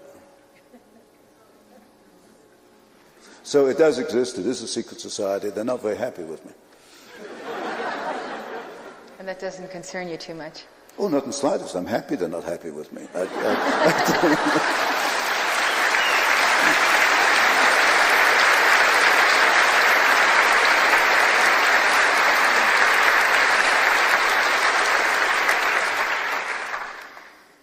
What I'd like to do is to get on with a subject that you've been most involved in since you've done all these things that we've been discussing, and that is psychotronics. I'd like to show you a video clip on Soviet psychotronics and ask for your comment, and we'll take off into that area. Okay. But in the Soviet Union, a radio frequency, or RF device, has been used for over 30 years to manipulate the moods of mental patients. It's called a LIDA machine. It radiates pulses of radio frequency energy, as well as light, sound, and heat. The pulse rate is in the extremely low frequency range, between 0 and 100 pulses per second. Dr. Ross Adey is the top researcher at the Veterans Administration Hospital in Loma Linda, California. He has been investigating the effects of the LIDA machine. Now, what do the Soviets use this machine for? Well, they don't use it anymore. We should be very clear that this is a machine which is regarded by them as somewhat obsolete technologically. This scientist, who did not want his identity revealed, is employed by the U.S. government and has done secret RF weapons research. He believes that tests done with the LIDA and similar machines prove that humans are susceptible to remote alterations of mood and awareness. Certain kinds of weak electromagnetic signals work exactly like drugs. And so the promise is that anything you can do with drugs, you could do with the right electromagnetic signals. Apparently, there are specific sites involved, specific functions involved. It's a matter of matching up, just like it is with a pill or a drug, to cause and effect. You could have a cause and effect relationship between a magnetic field and a biological function. This sound, which is received by shortwave radios in the United States, is generated by another Soviet radio frequency device. It is known as the woodpecker because of its tapping noise. It is broadcast by a number of high-powered radio transmitters operating deep in the Soviet Union since July 4th, 1976. Though the official Defense Department explanation of the woodpecker is that it is an over-the-horizon radar designed to track U.S. missile launches, some scientists suspect that the woodpecker is designed to interfere with human brain function. As far as I'm concerned, the potential that this has for producing a direct psychoactive effect upon the total American population is there. Has never been disproven. Dr. Robert Becker is a pioneer in the field of bioeffects of electromagnetism. The signal range within which the woodpecker operates is that which has been reported by many investigators to produce a tranquilizing effect upon animals. We are just incredibly sensitive to these magnetic stimuli. Dr. Bob Beck, a PhD in nuclear engineering, has done extensive research into electromagnetic effects on humans. The signal was permeating power grids in the United States. It was being picked up by power lines, re-radiated. It was coming into the homes on the light circuits. Well, Go ahead. it was a little unclear, but I knew two of the gentlemen on there, Bob Beck, and I think Becker was the other one. And basically, of course, they're talking about psychotronics. If I can translate in my Please words. do. Psychotronics is the, let me pick these words very carefully, is the long range modification or manipulation of behavior by electronic, specifically radio means. In other words, you use electromagnetic energy, radio transmissions, to affect human behavior at a distance. In other words, what you're doing is that you are merging radio engineering and parapsychology. This is what I think the Soviets can do. This is something which we have not in the West looked at too carefully. What I think the Soviets can do, and this I think was the intent of this film clip, let me summarize what they can do and then in more detail about one or two of these facets. One, they can manipulate behavior at a distance. For example, they could create a riot, which you couldn't stop, in this auditorium, right out of that transmitter. What they would do specifically is that the name of the transmitter is not the one I know. I know it as the Gomel transmitter. He called it the woodpecker signal. But What they do, they broadcast the signal to create a riot. You broadcast 11 hertz, 11 cycles per second, beamed into this room. And it would, without you knowing, you would start to get uncomfortable, then upset, and then I presume start getting a little active, like throwing the plants around or breaking up chairs, things like that. You use specific, what are called radio frequency windows. The 11 hertz will create that kind of behavior.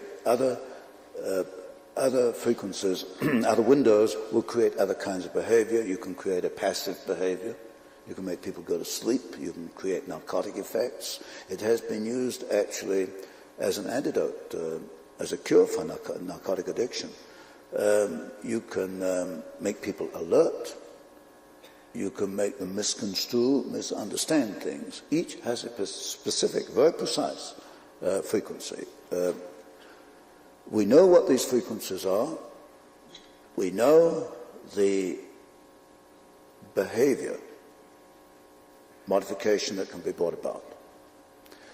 We know the Soviets are using it. Let me give you I'll give you three examples.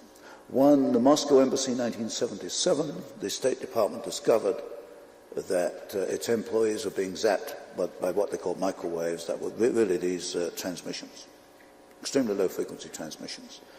The ambassador, in fact, had heart problems as a result of it. And you can induce medical effects. You can induce heart attacks at a distance with certain frequencies. That's one example we know. The State Department then took the wrong approach. It's put screens on windows, but we know that copper and steel screening will not shield from alpha, extremely low frequency waves. There is another antidote, which we can get into later if you want.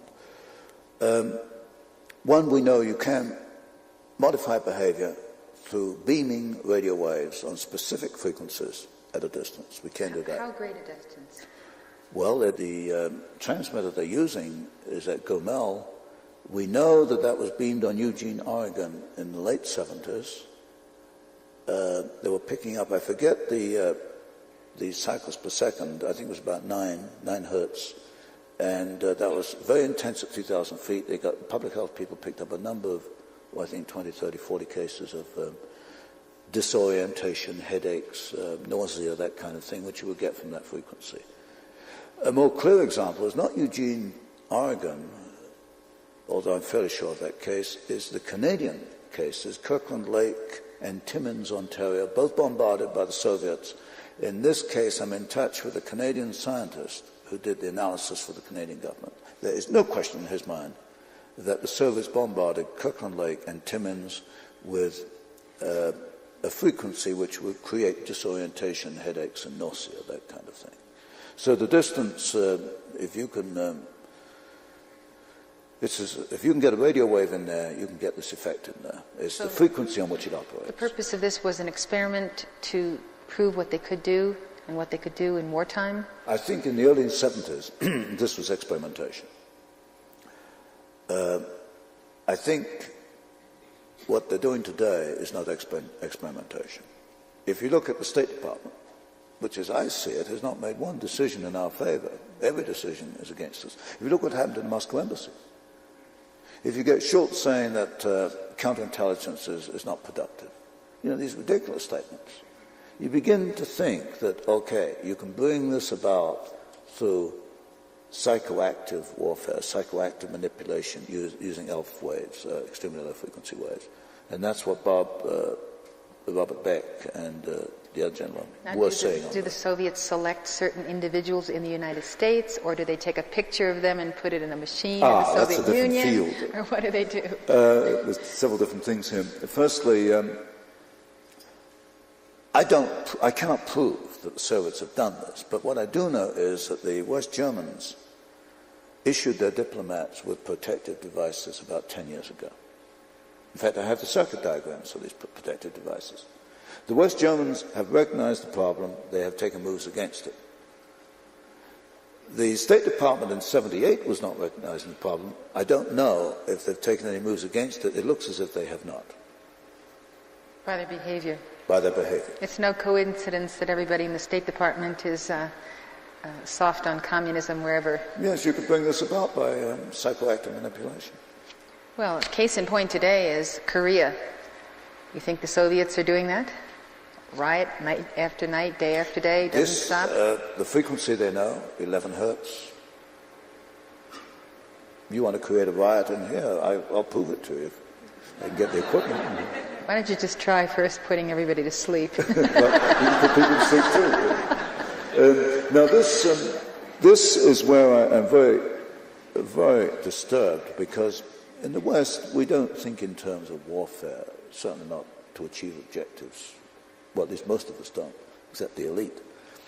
And I'm concerned that while the elite is out to control the world, the Russian, given the Russian mind and the technology we've given them, is going to use this technology back against us in forms which we don't accept. And there's no question that our establishment engineers haven't until recently accepted behavioral modification through radio engineering.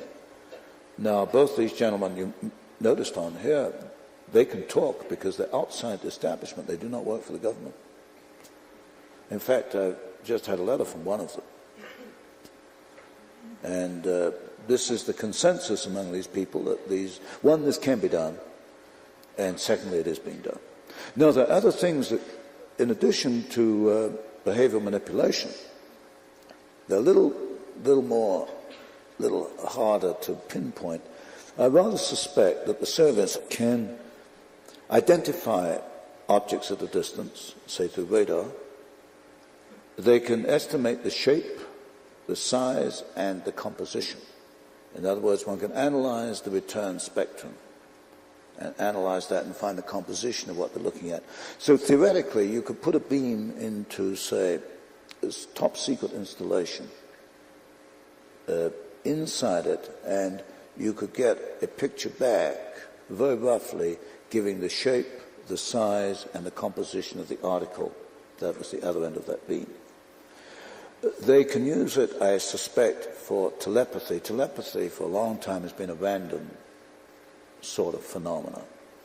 I think possibly you could use radio waves as a carrier for telepathy, perhaps even for psychokinesis too.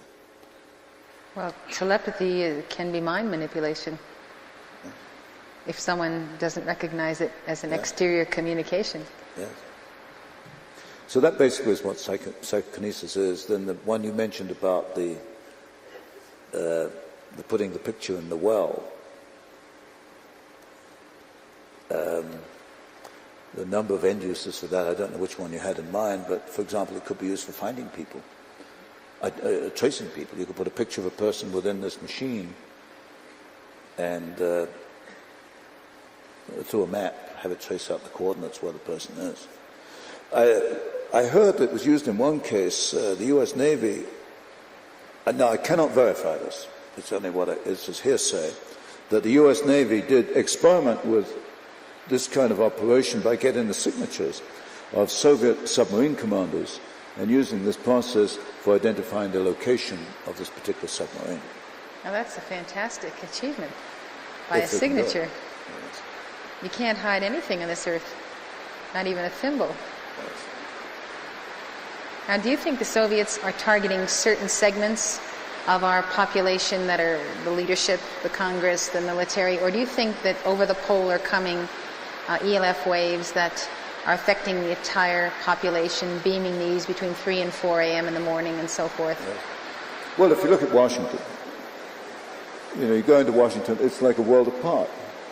And you go through all, like we did earlier, do we explain these things by stupidity, by ignorance?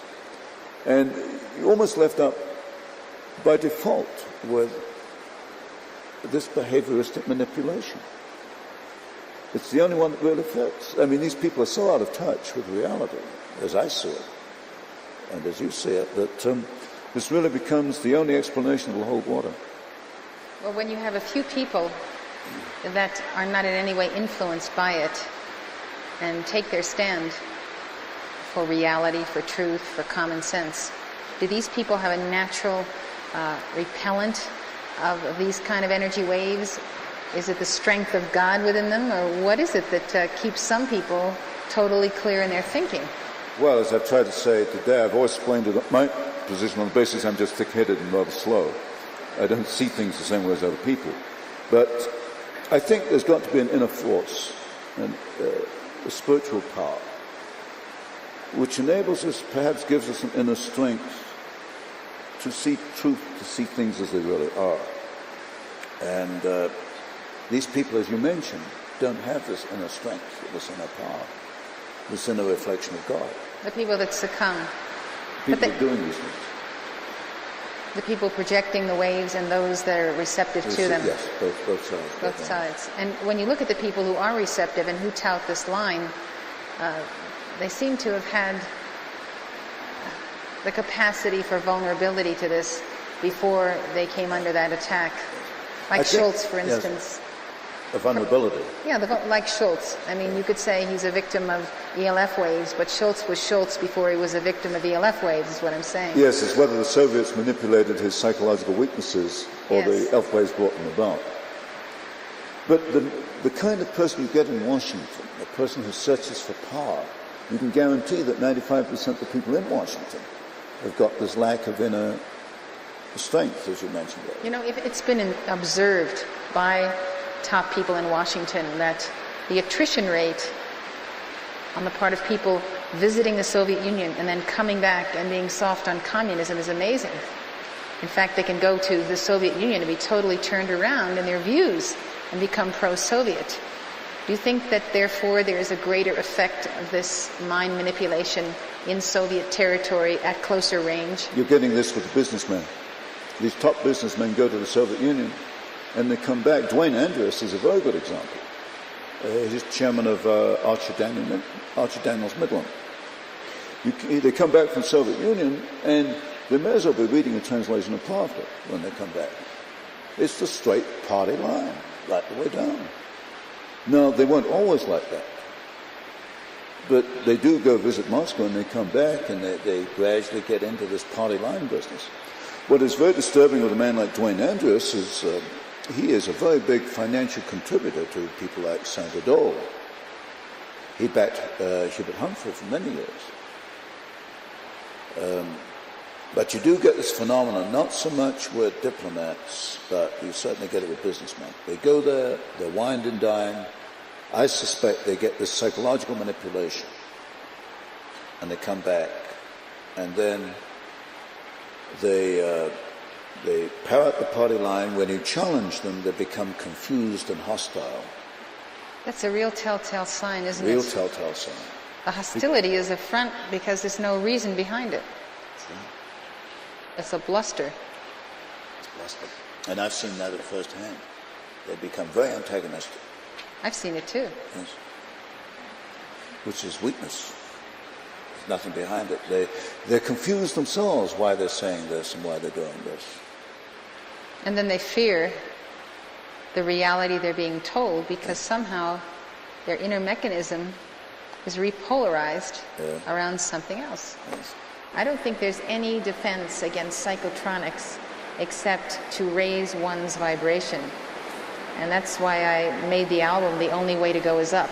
You have to go up in vibration to escape psychotronics because they can only hit at a certain level. Well, theoretically, if you transmit on another frequency to counterbalance the destructive frequency, it's like anti-noise, will eliminate noise. I have the circuit diagrams for an instrument which the West Germans are using. And how does this protection accomplish? Well, it neutralizes the destructive frequency. And so if they're beaming 11 hertz at you, it will neutralize, you adjust your instrument to neutralize 11 hertz, which would create the riot. 11 hertz would create the riot there. Can you create disease and abnormalities in cells and cell function? Yes. By these waves? You can create disease with waves. Yes.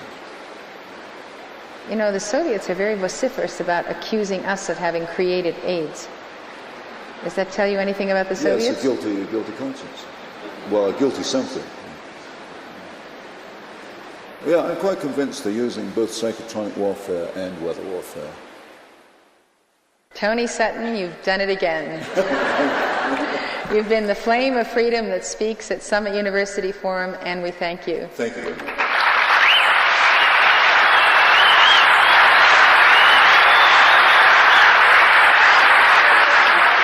You've been watching Summit University Forum with Elizabeth Clare Prophet. Summit University Forum, where the flame of freedom speaks. Elizabeth Clare Prophet, noted author, lecturer, and educator, interviews the special people who provide the missing dimension to the news that affects you. Courageous men and women from all over the world who have taken a stand for truth and justice and become spokesmen for the flame of freedom.